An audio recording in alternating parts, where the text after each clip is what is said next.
নৈসৰ্গিক শোভাৰে পৰিবেষ্টিত বৰছলাৰ এখন আদৰ্শনীয় অসমীয়া মাধ্যমৰ চৰকাৰী শিক্ষা অনুষ্ঠান। Today I am going to speak about a great man.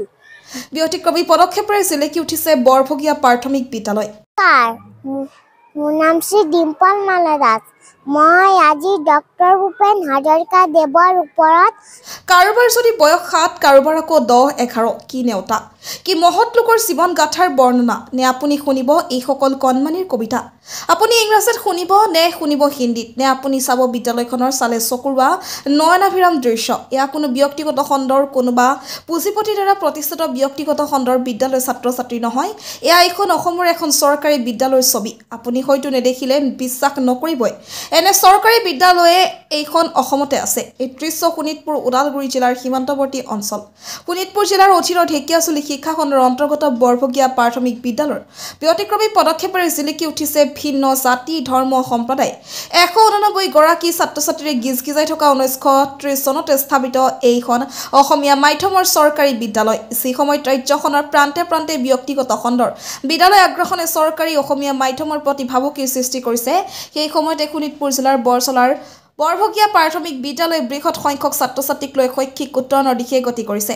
ব্যক্তিগত খণ্ডৰ বিদ্যালয়ত নামভৰ্তিৰ পৰিৱৰ্তে ছাত্ৰ ছাত্ৰীয়ে ব্যক্তিগত খণ্ডৰ বিদ্যালয়ৰ পৰা নিজৰ নাম কৰ্তন কৰি এই বিদ্যালয়খনলৈ ঢাপলি মেলা পৰিলক্ষিত হৈছে। ক্ৰমাগতভাৱে এই বিদ্যালয়খনে অসম চৰকাৰৰ শিক্ষা বিভাগৰ দ্বাৰা আয়োজিত শৈক্ষিক মান নিৰূপণত 2017 চনৰ পৰা 2024 চনলৈ একেৰাহে 5বাৰকৈ A+ গ্ৰেড আজৰি আনিবলৈ সক্ষম হৈছে। মুখ্যমন্ত্ৰীৰ বিশেষ মেধাবৃত্তি পৰীক্ষাত প্ৰতিবছৰে এই বিদ্যালয়ৰ পৰা গড়ে 10জনকৈ পৰীক্ষাৰ্থীয়ে বৃত্তি লাভ কৰাৰ লগতে জৱাহৰ নবোদয় বিদ্যালয় প্ৰৱেশ পৰীক্ষাতো গড়ে 5জনকৈ ছাত্ৰ ছাত্ৰী উত্তীৰ্ণ হৈ আহিছে। ইতিমধ্যে বৰভগীয়া প্ৰাথমিক বিদ্যালয়ত অধ্যয়ন কৰি যোৱা ছাত্ৰই চিকিৎসক গৱেষক বন বিভাগৰ উচ্চপদস্থ বিষয়া আৰু শিক্ষক শিক্ষয়িত্ৰী আদি সন্মানীয় বৃত্তিত নিয়োজিত হৈ বিদ্যালয়লৈ গৌৰৱ কঢ়িয়াই আনিছে। বিদ্যালয়খনৰ অধিক উত্তৰণত সহযোগিতা কৰিছে গাঁওবাসী আৰু বিদ্যালয় পৰিচালনা সমিতিয়েও। নাম শ্ৰী সুস্মিতা সাহা। মই ক শ্ৰেণীত পঢ়ো। মই এটি গীত গাবলৈ ওলাইছোঁ। পাচলিৰ বাগিচা সৰু বাগিচা মোৰ সৰু বাগিচা জানো দেখিছা, তাত মই ৰুইছোঁ পাচলি ইমান, সৰিয়হ ফুলবোৰ ফুলিছে কিমান। মোৰ নাম শ্ৰী ডিম্পল মালা দাস। মই আজি ডক্টৰ ভূপেন হাজৰিকা দেৱৰ ওপৰত দুআষাৰ ক'বলৈ ওলাইছোঁ। ডক্টৰ ভূপেন হাজৰিকা এগৰাকী গায়ক, সুৰকাৰ, গীতিকাৰ আৰু সংগীত পৰিচালক আছিল।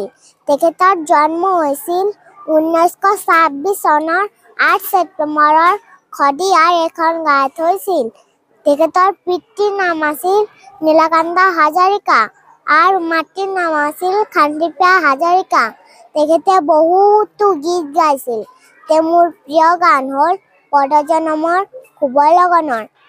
এই গীতটি অলপ গাই দিব বিচাৰিছোঁ। পদজনমৰ শুভ লগন যদিহে আমাৰ হয় দেখা, পুৰাবানে প্ৰিয়ে এই জনমৰ মোৰ হিয়াৰ পূৰ্ণ আশাৰ, পৰজনমৰ শুভ লগন। ধন্যবাদ। Good morning everyone. My name is Pankaj Sutar. Today I am going to speak about a great man. The name of my speech is Dr. APJ Abdul Kalam. Dr. APJ Abdul Kalam was one of the most humble, intelligent, wise, selfless, loving and lovable leader and scientist ever born. He was born on 15 October 1931 in Rameswaram, Tamil Nadu. His full name was Abul Pakir Joinal Abedin Abdul Kalam. He was popularly known as the Missile Man of India. He worked with highly famous organizations like Defense Research and Development Organization DRDO and Indian Space Research Organization ISRO. Since the beginning of his days, he was very hardworking and diligent leader. He was the 11th President of India and served the country. We should respect them. Dr. APJ Abdul Kalam was died on 15 July 2015. Thank you to all. छिता देवी माँ पहली कक्षा में पढ़ती हूँ। मैं आज भगत सिंह जी के बारे में कुछ कहना चाहती हूँ। भगत सिंह भारत के महान व्यक्ति थे। उनका जन्म 28 सितंबर 1907 में जन्म हुआ था। उनका पिता का नाम किसान सिंह था और माता का नाम विद्यावती था। उन्होंने नौजवान भारत संस्था की स्थापना किए थे। स्वतंत्रता संघर्ष के दौरान भगत सिंह जी के द्वारा इंकलाब जिंदाबाद का नारा दिया गया था। भगत सिंह जी को राजगुरु तथा सुखदेव के साथ फांसी दी गई थी। इसी प्रकार भगत सिंह जी भारत माँ को शहीद हुए थे। धन्यवाद।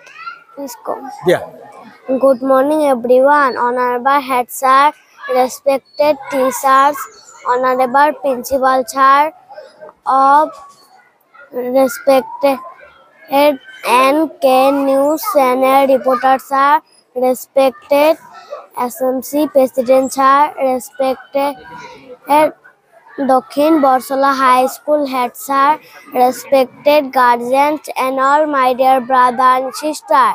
My name is Joydeep Das. I read in class 2. Today I am going to speak about Mahapurush Srimanta Sankaldev.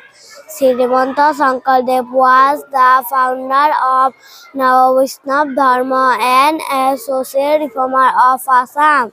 He is the pioneer of Assamese literature. He was born in 1449 Bardua, Alipukhuri, Nagaon district. His father name was Kukumbar Bhuya and mother name was Saitya Sandhya. His mother died a few days after his birth and he was raised by his grandmother Kharsuti. At the age of 12, his grandmother allowed him in the school of Guru Mahendra Kondoli.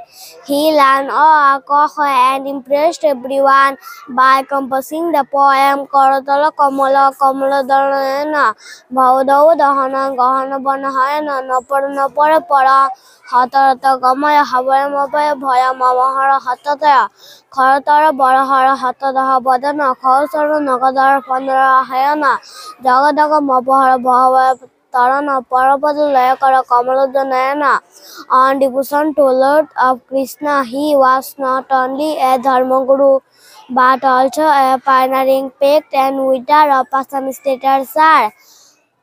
The Great Union of সন্মানীয় আমাৰ channel বিষয়াসকল আপোনালোক আজি আমাৰ বৰভগীয়া গাঁৱত আহি উপস্থিত হৈ আমাৰ এইখন স্কুলৰ অসমৰ ভিতৰত জাকত জিলিকা কৰি তুলিব বুলি আশা ৰাখি আমাৰ পৰিৱেশ চাই আপোনালোকে কিবা নিশ্চয় কিবা এটা কৰিব বুলি আশা ৰাখিছোঁ। যিয়ে নহওক এইখন স্কুল ইমান ধুনীয়াকৈ ৰাখিবৰ কাৰণে আমাৰ স্কুলৰ প্ৰধান শিক্ষক সহকাৰী শিক্ষক শিক্ষয়িত্ৰী বাইদেউসকল লগতে আমাৰ কণ কণ ছাত্ৰ ছাত্ৰীৰ উন্নতিৰ কাৰণে আমি গাঁৱৰ ৰাইজসকলে আমাৰ SMCৰ সভাপতি সম্পাদক আৰু সদস্যসকল সকলো লগ লাগি আজি আমি এইখন স্কুলৰ উন্নতিৰ হকে আমি কাম কৰি গৈছোঁ।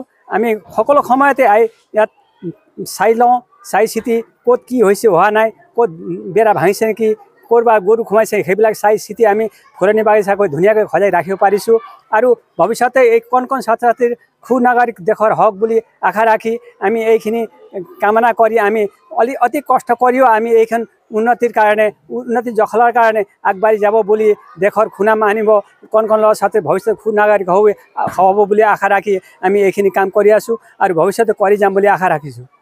আপোনালোকক ধন্যবাদ জনাইছোঁ যে অতি পিছপৰা এটি অঞ্চল বৰভগীয়া অঞ্চললৈ আপোনালোক আহি এই বিদ্যালয়খনৰ তথ্য দাঙি ধৰাৰ কাৰণে মই আপোনালোকৰ আটাইকেইটা চেনেললৈ মই ধন্যবাদ জ্ঞাপন কৰিছোঁ। হয়, এইখন এখন খুব পিছপৰা গাঁও। ইয়াতে বৰভগীয়া প্ৰাথমিক বিদ্যালয়খন বৰ পুৰণি বিদ্যালয়, প্ৰায় 100 বছৰ ভৰি দিব ওলাইছে। 1930 চনতেই মোৰ স্বৰ্গীয় পিতৃ ভোগৰাম শইকীয়াই এই বিদ্যালয়খনত ৰাইজৰ সহায় সহযোগ কৰি যোগেৰে এই বিদ্যালয়খন প্ৰতিষ্ঠা কৰিছিল আৰু তেতিয়াৰ পৰা বৰ্তমান সময়লৈকে এই বিদ্যালয়খনে ছাত্ৰ ছাত্ৰীসকলক শিক্ষাদান কৰি আহিছে আৰু এই বিদ্যালয়ৰ পৰাই বহু গণ্যমান্য ব্যক্তিৰ সৃষ্টি হৈছে। গাঁৱৰ চহৰে এই অনুষ্ঠানৰ পৰা যোৱা ছাত্ৰ ছাত্ৰীসকলে অফিচ কাৰ্যালয়ৰ মুৰব্বী বিষয়া হৈ কাৰ্যনিৰ্বাহ কৰি আছে বৰ্তমানলৈকে।